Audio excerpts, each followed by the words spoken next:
आकाशवाणी से पेश है खबरनामा।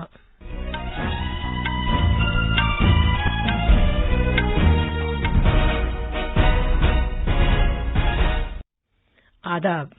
खबरनामे के साथ मैं शबाना रहमान। पहले इस वक्त की अहम खबरें। बिहार में असेंबली इंतखाबात के वोटों की गिनती शुरू हो चुकी है। 11 रियासतों के 58 असेंबली हलकों में ज़िमनी इंतखाबात के लिए भी वोटों की गिनती जारी है। वज़ीर-ए-आज़म नरेंद्र मोदी आज रूसी सदर की सदारत में एससीओ की वर्चुअल कॉन्फ्रेंस से खिताब करेंगे। एनजीटी ने इस महीने की 30 तारीख तक कौमी दारुल हुकूमत खित्ते में पटाखों की फरोख्त और इस्तेमाल पर पाबंदी आयद कर दी है। अमरीकी सदर डोनाल्ड ट्रंप ने वज़ीर दिफा मार्क एस्पर को बरतरफ कर दिया है और आईपीएल क्रिकेट के फाइनल में आज शाम दुबई में दिल्ली कैपिटल्स का मुकाबला मुंबई इंडियंस से होगा।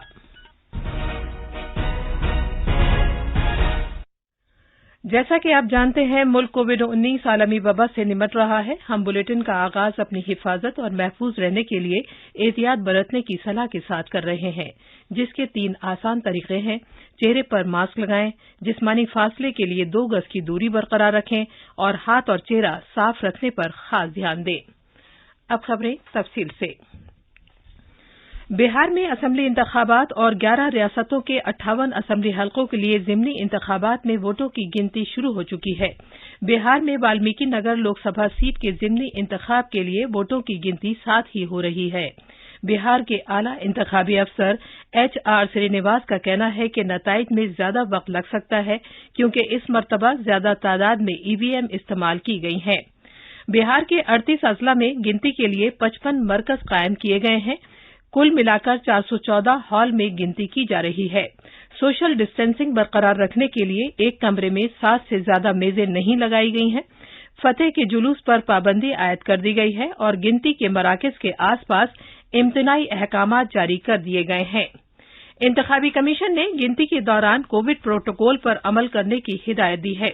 243 रुकनी बिहार असेंबली के लिए 28 अक्टूबर, 3 नवंबर और 7 नवंबर 3 मरहलों में पोलिंग की गई थी।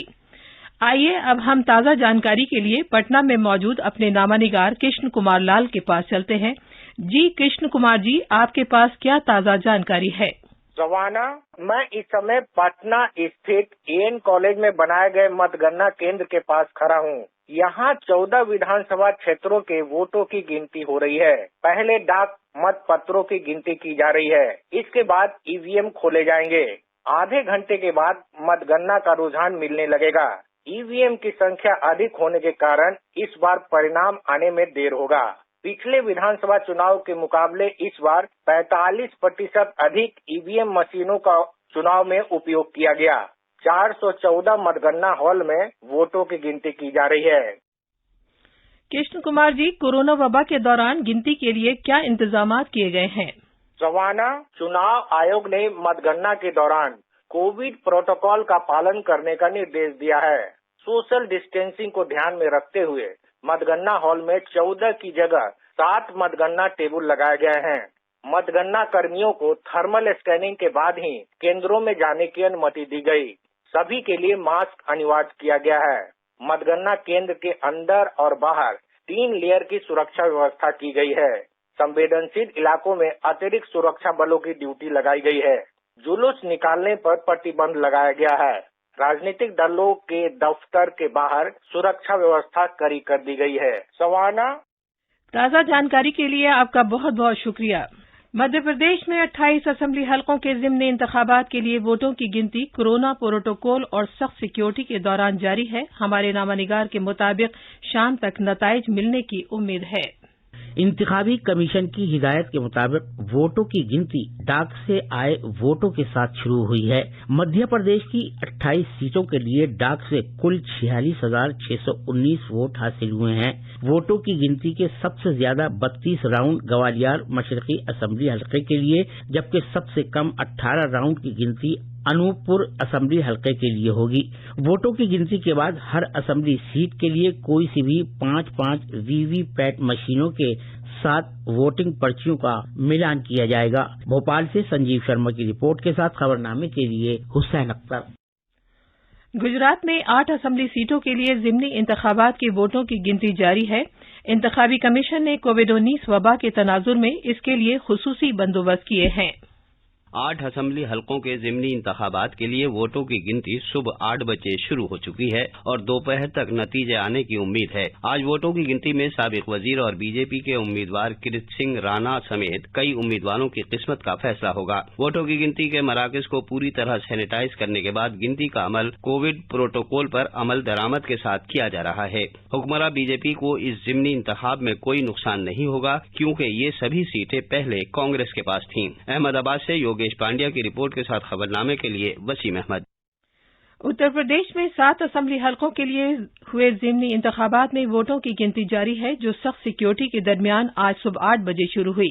जिन सीटों के लिए इंतखाबात हुए हैं उनमें नौगामा सादात, टूंडला, बंकर मऊ, बुलंदशहर, देवरिया, घाटमपुर और मिल्हानी असेंबली हलके शामिल हैं। कोविड प्रोटोकॉल के मद्देनजर वोटों की गिनती के मरकज में एक कमरे में केवल 7 मेजों के ही लगाए जाने की इजाजत दी गई है। बुलंदशहर और मल्हनी सीट पर वोटों की गिनती 3 हॉल में हो रही है, जबकि बाकी की 5 सीटों पर ये 2 हॉल में की जा रही है। जिन 7 सीटों पर ज़िमनी इंतखाबात हुए थे उनमें अमरोहा की नौगामा सादात सीट भी शामिल है, जो रियासती हुकूमत में काबीना वजीर रहे साबिक क्रिकेटर चेतन चौहान के इंतकाल की वजह से खाली हुई थी। खबरनामे के लिए लखनऊ से सुशील चंद्र तिवारी। वजीर-ए-आज़म नरेंद्र मोदी आज शंघाई ताउन तंजीम काउंसिल SCO के सरबराहान ममलिकत की 20वीं सरबराह कॉन्फ्रेंस में भारतीय वफ्द की क़यादत करेंगे। रूस के सदर व्लादिमीर पुतिन सरबराह कॉन्फ्रेंस की सदारत करेंगे। कॉन्फ्रेंस में रूस, चीन, Bharat, Pakistan, Kazakhstan, Kyrgyzstan, Tajikistan और उज्बेकिस्तान के सरबराहान ममलिकत अपने अपने मुल्कों की नुमाइंदगी करेंगे। SCO के 4 मुशाहिद मुल्कों के सरबराहान ममलिकत भी इसमें शिरकत करेंगे। इन मुल्कों में ईरान, अफगानिस्तान, बेलारूस और मंगोलिया शामिल हैं। वर्चुअली तौर पर मुनक़िद होने वाली SCO की ये पहली सरबराह कॉन्फ्रेंस होगी, जबकि ये तीसरी मीटिंग है जिसमें भारत मुकम्मल रुकन की हैसियत से शिरकत करेगा। SCO के सरबराहान मुमलिकत की सरबराह कॉन्फ्रेंस तंजीम का असल इदारा है, जो अगले साल के लिए तंजीम का एजेंडा और खास हिदायत तय करेगा। ये सियासी, सिक्योरिटी, तिजारत, मईशत और सकाफत समेत तंजीम की सरगर्मी के तमाम मखसूस शोबों से निमटता है। सरबराह कॉन्फ्रेंस मास्को एलामिये के मंजूर किए जाने के साथ ही इख्तिताम पजीर होगी। नई दिल्ली से अनुपम मिश्रा की रिपोर्ट के साथ खबरनामे के लिए हुसैन अख्तर। प्रधानमंत्री नरेंद्र मोदी कल वीडियो कॉन्फ्रेंसिंग के जरिए कटक में income tax appellate tribunal ITAT के जदीद तरीन दफ्तरी व रिहायशी कॉम्प्लेक्स का इफ्तिताह करेंगे। ITAT की कटक बेंच ने 23 मई 1970 से काम शुरू किया था। पूरा ओडिशा कटक बेंच के दायरा इख्तियार में आता है। ITAT का नौ तामीर शुदा दफ्तरी व रिहायशी कॉम्प्लेक्स 1.6 एकड़ अराजी पर फैला हुआ है और रियासती हुकूमत ने 2015 में इसे ये जमीन मुफ्त फराहम की थी। इस तकरीब में कानून और पेट्रोलियम के मरकजी वजीर, ओडिशा के वजीर आला, ओडिशा हाई कोर्ट के चीफ जस्टिस और जज साहिबान के अलावा दीगर अहम शख्सियात मौजूद होंगी। इस मौके पर ITAT का एक किताबचा भी जारी किया जाएगा।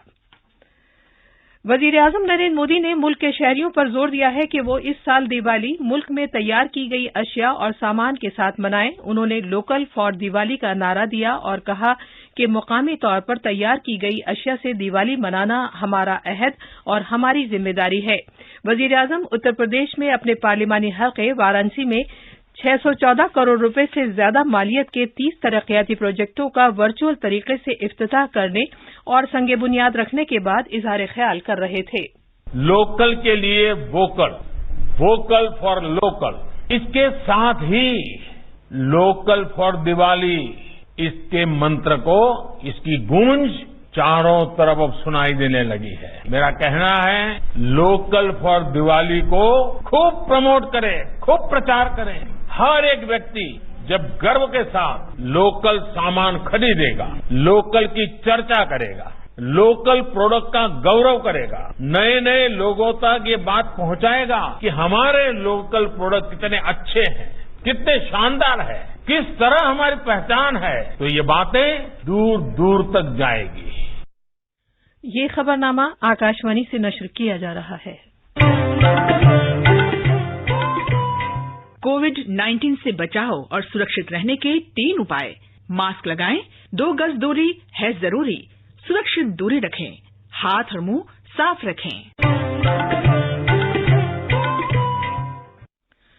नेशनल ग्रीन ट्राइब्यूनल एनजीटी ने इस महीने की 30 तारीख तक दिल्ली एनसीआर खित्ते में आतिशबाजी के सामान की फरोख्त और इस्तेमाल पर मुकम्मल पाबंदी आयद कर दी है।